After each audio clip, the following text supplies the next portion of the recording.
Chat, I don't know if you guys saw on Twitter yesterday the post I put out in regards to the upcoming matches on Friday. Again, these are unofficial, but we have basically, and we feel pretty confidently about this, if we assume how they're going to seed teams for the upcoming matches. The tiebreakers, there's 3 of them. It's 3 most recent RLCS events. Then it's overall RLCS points, which are basically the same thing. So they may change that tiebreaker because the 3rd regional is different and has some massive, I don't know if I'm happy about it or if I feel good or bad about it, but if you guys don't remember, we got to take like a step back. This video is going to be kind of, I don't know, it's just last night I was doing the seeding. Let's take like some massive steps back. I'm actually going to pause the music for this because it's just like I gotta rack my brain on this one. So if we take a step back, last night I was doing the seeding. I was trying to figure out what the matches are going to be for Friday. I will have those displayed at some point during this video. I will show you how we broke them down. There's going to be like 4 parts to this video. It might be a little bit long. I apologize. Stick around if you guys like the content and hit subscribe. It's appreciated. So I will show you how we came to seeding. I think I have the matches pretty much sorted out for who's playing who on Friday. I'll do that for Europe as well. But while I was doing that, it got me thinking about the tiebreakers and what they are because they aren't listed in the rules. In the RLCS 22-23 rules, there is no tiebreaker listed or pretty much anything really detailed for the Swiss stage, for the fall split. Just doesn't really have it. So I went off of the tiebreakers from last season, which there are 3. 3 most recent RLCS events, including both regionals and majors. Number 2 is the overall RLCS points, which doesn't really apply to the fall split because the 3rd regional is an invitational, which is just straight RLCS points. And 2 most recent events are the same thing. Like, to determine the information for the 2nd split, you're only taking the information from the 1st split. Like, you have what is essentially 1 regional, and then you're looking at overall RLCS points, which are the same thing. They're identical. And then the 3rd thing is best placement based upon recent events, which can include qualifiers. Like, the top 16 qualifier, the closed qualifier, because it's a separate day, counts as a separate event. So there's like 3 lists to do it. So while thinking about this, there was 2 things that came into mind. Are they going to change the tiebreaker? And number 2, I talked about in a video a few weeks back, is there enough breaks for people in the RLCS? Is there enough downtime in this 10.5-month season? Like, you play pretty heavily for 10.5, 11 months, and then you have like 5-6 weeks off, and then you go straight back into the RLCS. It's pretty hefty. So with all of that in mind, I started thinking about this split, kind of looking at things and everything else. So let me kind of go through the process and bring it back. I know it's very, very over the top complicated, but it's just my brain has been all over the place lately. So first things first, this is the document of what I've got for these. This is part of my RLCS document as well. I hide and unhide this. It's protected so you guys can't mess with it. But the way that it works out is I have the teams listed from 1 to 16.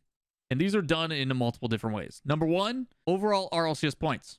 As you can see, these are identical to NA Regional 1 because there's only been 1 regional event, which is the Fall Open. So overall RLCS points and RLCS points are identical right now. You can't take 3 most recent RLCS events because there's only been 1. So this will become easier as the season goes on. Because there's a lot of ties, which you can see here, G2 and SSG are tied, Shopify, V1, Optic, and Fury are tied because they all got top 8. You then have to start to break down the next tiebreaker events. So if the teams played in the Fall Open main event, then you look at the results from there. If they didn't play in the main event, then you look at the closed qualifier results.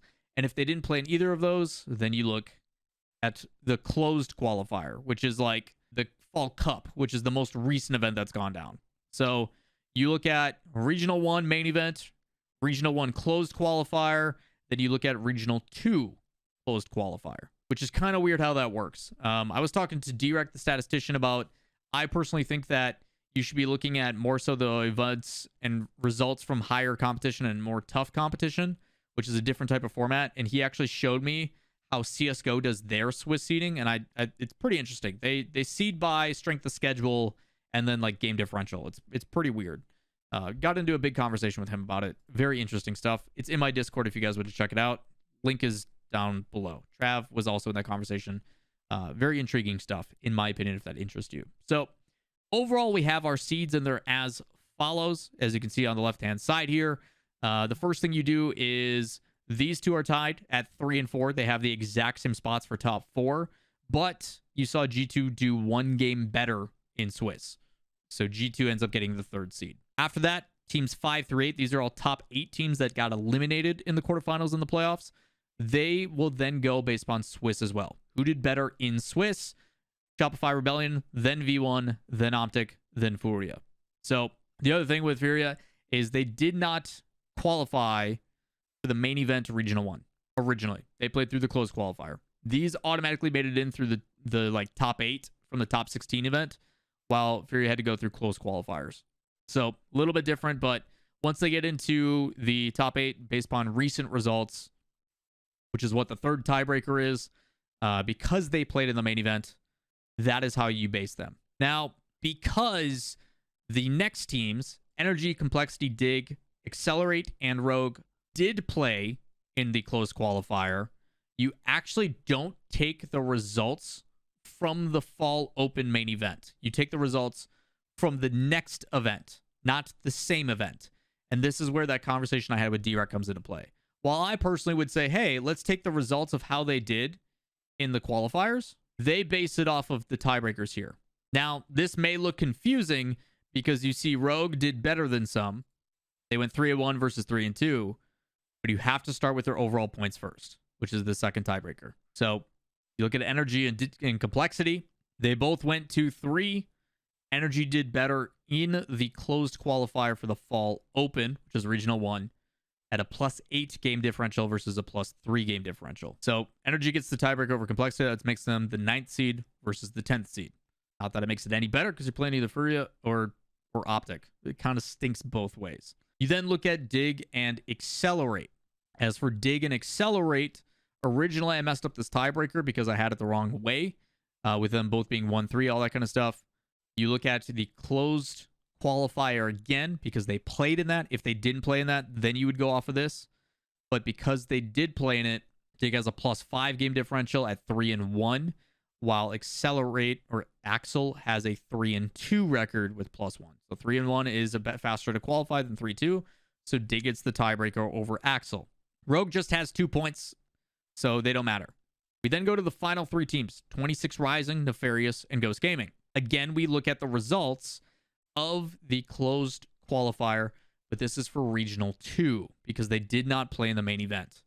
Because there is no results here, everything is null. We then go to the next most recent event, and we keep doing that until we find a tiebreaker solution, which in this case, the closed cup for the Fall Cup. So closed qualifier for the Fall Cup. Again, nomenclature is not easy at times. 26 Rising went 3-1. Therefore, they are better than both Nefarious and Ghost. So they get 14th seed. And then when you look at Nefarious and Ghost, they do go both 3-2, but Nefarious has +3 and Ghost has +1. So you take these seeds and you invert them. FaZe plays Ghost, Gen G plays Nefarious, so on and so forth. And that's what these are down here. These are your matchups for round 1. Again, this is unofficial. I don't know if these tiebreakers are going to change, but this is what we have for the matches. So FaZe plays Ghost Gaming in round 1. Gen G plays Nefarious. G2 plays 26 Rising. Space Station plays Rogue. Shopify Rebellion plays Axel, Team Axel or Accelerate. V1 plays Dignitas again, I think. Optic plays Complexity. And then Furia plays Energy. That is for round 1. And then from there, it'll do game differential. And they make it so high teams play high teams, low teams. Basic Swiss. So that's what I have. That's how I got the tiebreakers and stuff. I'll do this for Europe again next week. So while having this conversation and this thought process, it also got me thinking about, okay, based upon these tiebreakers, this is kind of nullified until next split. But what about the teams that don't make these? What about the teams that are outside of top 16 that aren't here? What about the teams that didn't make the current regional? For example, Dark Zero. If, for example, Rising, Nefarious, and Ghost all get more points and push themselves into top 16 with overall RLCS points, Dark Zero is essentially done until Regional 1 of Winter. I don't know how I feel about that. Again, think about that. You played one regional, you don't qualify for the second regional, And now you're sitting for what is essentially what? How long? It's an insane amount of time. Let me find my own schedule of this. Hold on. I'm a visual learner. I don't know if you guys are the same. So if we think about this, and we're going to use Dark Zero as an example. It's the 4th weekend of September. RLCS starts with the open qualifier. You made the fall open. You played in NA Regional 1. You end up not getting too many points. You then play in Fall Regional 2 in the open qualifiers, which is actually the 2nd week of October. And you don't make top 16. You're not in the main event. You are now sitting for this weekend, this weekend, this weekend, this weekend, this weekend, this weekend, this weekend, this weekend, this weekend, this weekend, so on and so forth until you get to compete again in January, the 3rd week of January. You are essentially sitting for 1, 2, 3, 4, 5, 6, 7, 8, 9, 10, 11, 12, 13, roughly 13 weeks. Essentially 4 months, give or take. That's insane. What do you do as a player? Because we've seen what's no structure for the amateur bubble scene. Like right now, you're hoping that Rizzo runs a regain tourney. You've seen apparently Jack talk about potentially running a tournament as well. But like, if you're a player that doesn't consistently make top 16 main events, one event can make or break 4 months of play in the competitive scene. That's insane. I personally don't know a good solution for that. But it got me thinking about some of these players and some of these teams that if they get bumped out of the top 16, they don't get an invite. You want to talk about the importance of every single match and everything that matters and all the pressure on these players and everything else. Like, that's insane. It's actually insane. And part of me is understanding of it, and I'm okay with the strictness, but like, man, that is with Regional 3 being an invite only. If you're not in that top 16, that is brutal.